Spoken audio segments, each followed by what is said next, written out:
I never believed a single wrong number could completely change someone's life. One random text. One sarcastic reply. And somehow, 2 years later, I was standing at the altar, watching that same mischievous girl walk toward me in a white wedding dress. Even now, people don't believe our story. Sometimes, I don't believe it either. But every word you're about to hear is exactly how it happened. It all started on a rainy Tuesday night. I had just finished a 12-hour shift at work. My apartment was quiet, my dinner was cold, and I was too exhausted to cook. While ordering food, I accidentally sent a message to the wrong phone number. The text simply said, "Hey, I'm running late. Don't eat without me." A few seconds later, my phone buzzed. Too late. I already ate your food, and your dessert too. I frowned. Who was this? I replied. Sorry, wrong number. Almost instantly, another message appeared. Well, now you owe me another dessert. That's the rule. I laughed. It had been months since anyone had made me smile that easily. We chatted for another 10 minutes. She refused to tell me her real name. Instead, she said, "You can call me Trouble." Looking back, that nickname fit her perfectly. The next morning, I woke up to another text. "Good morning, wrong number guy. Did you survive work?" I smiled before I even realized it. For some strange reason, I actually looked forward to hearing from someone I had never met. Days turned into weeks. Weeks turned into months. We texted almost every day. She was funny, annoying, playful. And somehow, she always knew exactly what to say whenever I had a bad day. She'd randomly send terrible jokes, embarrassing memes, or challenge me to ridiculous bets. She slowly became the happiest part of my day. But there was one rule. She refused to meet me. Every time I asked, she would reply, "Not yet." Or, "You'll probably hate me in real life." I thought she was just shy. I had no idea. She was hiding a secret that would change everything. Part 2. A month passed before I finally asked her something serious. "Can we at least have a phone call?" She didn't reply for hours. When my phone finally rang that evening, I almost dropped it. "Hello?" A soft voice answered. "So, this is the famous wrong number guy." I laughed. "And you must be Trouble." She giggled. For the next 3 hours, we talked about everything. Our childhoods. Our dreams. Our biggest fears. By the time we hung up, it felt like I'd known her for years. From then on, phone calls became a nightly routine. Every evening at exactly 9 p.m. If I was even 5 minutes late, she'd text. "Wow, already replaced me?" If she was late, I'd tease. "Did you finally get arrested for stealing desserts?" She always laughed. That's what I loved most about her. She could turn an ordinary day into something unforgettable. One Saturday, she suddenly texted, "I have a challenge for you." "What's the challenge?" "Spend an entire day without texting me." I accepted immediately. 10 minutes later, my phone buzzed. "You're not supposed to reply." I just wanted to say, "Good luck." 5 minutes later, another message. "This challenge is stupid." Then another. "I'm bored." After 30 minutes, she finally admitted. "Fine. I lose. I miss talking to you." I couldn't stop smiling. That was the first moment I realized. I wasn't just enjoying our conversations anymore. I was falling for her. A few weeks later, I gathered the courage to ask, "Can we finally meet?" There was a long silence. Then she replied, Okay, next Saturday. Coffee shop. 4 p.m. I could barely sleep all week.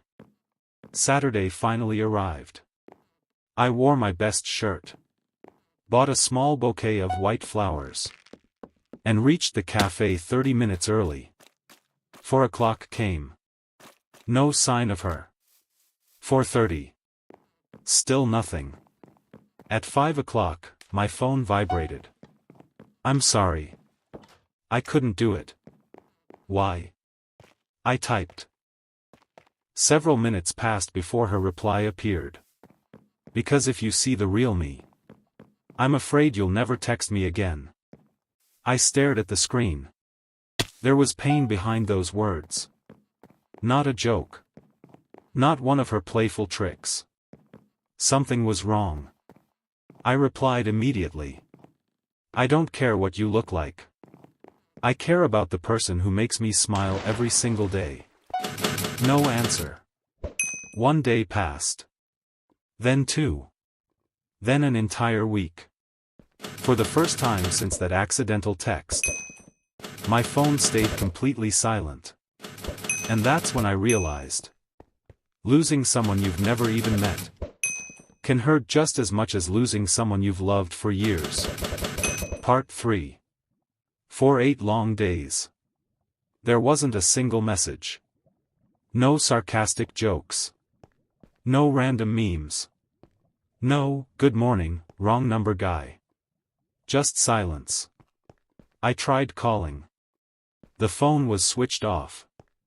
I even typed long messages, then deleted them before sending. On the 9th day, my phone finally buzzed. It was her. Can we meet tomorrow? Same cafe. Please don't ask any questions. My heart started racing. The next afternoon, I arrived 20 minutes early. Every time the cafe door opened, I looked up. Then, a young woman slowly walked inside. She wore a simple blue dress, no makeup, and looked incredibly nervous. She scanned the room until our eyes met. Wrong number guy, she asked softly. I smiled. Trouble? She laughed, but tears filled her eyes. You actually came. Of course I did. For a few seconds, neither of us spoke. Then she whispered. I need to tell you something before you decide whether to stay. She took a deep breath. 6 months before we met, I was in a terrible car accident. She gently pulled back her hair. A faint scar ran along the left side of her face. I've been hiding this because everyone I've dated disappeared after seeing it. She looked down. I thought, you'd do the same. I couldn't believe what I was hearing. The scar was barely noticeable. But the fear in her eyes. That was impossible to ignore. Without thinking, I reached across the table. I didn't fall for your face. She looked up. I fell for the girl who made my worst days feel lighter. A single tear rolled down her cheek. So, you're not leaving? I smiled. You'll have to try a lot harder to get rid of me. She burst into laughter. The kind of laughter that makes everyone nearby smile too. That afternoon lasted almost 6 hours. We talked. Walked through the park. Shared ice cream. And argued over who cheated during our silly texting challenges. As the sun began to set, she looked at me and said, you know, maybe that wrong number wasn't a mistake after all. I squeezed her hand. It was the best accident that ever happened to me. But neither of us knew. The biggest test of our relationship was still waiting just around the corner. Part 4. Over the next year. Life felt almost perfect. We celebrated birthdays together. Took weekend road trips. Cooked terrible dinners that somehow tasted amazing because we made them together. And every month, on the 12th, she would send me the exact same message that had started everything. Too late. I already ate your food, and your dessert too. It became our little tradition. One evening, while we were walking through a quiet park, she suddenly stopped. "I need to tell you something." Her smile disappeared. "My parents don't know about us." I nodded. "Then let's tell them." She looked away. "It's not that simple." A week later, I understood why. When I visited her parents' house for the first time, her father barely looked at me. "So you're the guy from the wrong number?" His voice was cold. "What do you do?" I answered honestly. "I work as a project manager." He wasn't impressed. "And how much do you make?" I told him. He leaned back and sighed. "My daughter has better offers than this." The room fell silent. I wanted to argue. Instead, I simply said, "I may not be the richest man she'll ever meet, but I'll spend my life making sure she's never alone." He didn't reply. As we left the house, she apologized over and over. "I'm so sorry." I smiled. You don't have to apologize for someone else's opinion. But deep inside, I knew winning her father's trust wouldn't be easy. For the next few months, I never tried to prove myself with expensive gifts or fancy words. Instead, I showed up. When her father was hospitalized after a minor heart attack, I visited every evening after work. I brought his favorite newspapers. Picked up his medicines. Helped around the house without being asked. I never mentioned it. I just did what felt right. One afternoon, as I was leaving the hospital, he called my name. I turned around. For the first time. He smiled. "I judged you too quickly." I stayed quiet. He continued. "I kept looking at your salary." He paused before adding. "But my daughter kept looking at your heart." His words hit me harder than I expected. Then he reached into his pocket and handed me a small velvet box. I opened it. Inside was an old family ring. "It belonged to my father," he said. "If you're still willing, I'd like you to ask my daughter to marry you." I couldn't hold back my tears. That evening, under the same streetlight where we had shared our first walk together, I got down on one knee. She looked at the ring. Then at me. Before I could even ask the question, she laughed through her tears and said, "Seriously? After making me wait this long?" I laughed too. "So, is that a yes?" She threw her arms around me. "It's always been yes, wrong number guy." And just like that, a single accidental text message became the beginning of the greatest love story either of us could have imagined. Part 5, Final. 6 months later. I stood at the front of a beautiful little wedding venue, trying to calm my racing heart. Our families. Our closest friends. Everyone was waiting. Then the doors opened. There she was. The same girl who had once replied to a random wrong number text. Now walking toward me in a white wedding dress. She smiled the same playful smile that had made me laugh from the very beginning. As she reached the altar, she whispered, "So, are you sure you texted the wrong person?" I grinned. "I've never been more sure I texted the right one." She quietly laughed. "I was hoping you'd say that." The ceremony was simple, but perfect. When it was time to exchange vows, I looked into her eyes and said, "I can't promise a life without problems. But I promise you'll never have to face them alone." She wiped away a tear before saying, "And I promise to keep stealing your desserts, for the rest of our lives." Everyone laughed. That tiny joke reminded us exactly where our story had begun. Marriage wasn't always easy. We argued about silly things. Who forgot to buy groceries? Who left the lights on?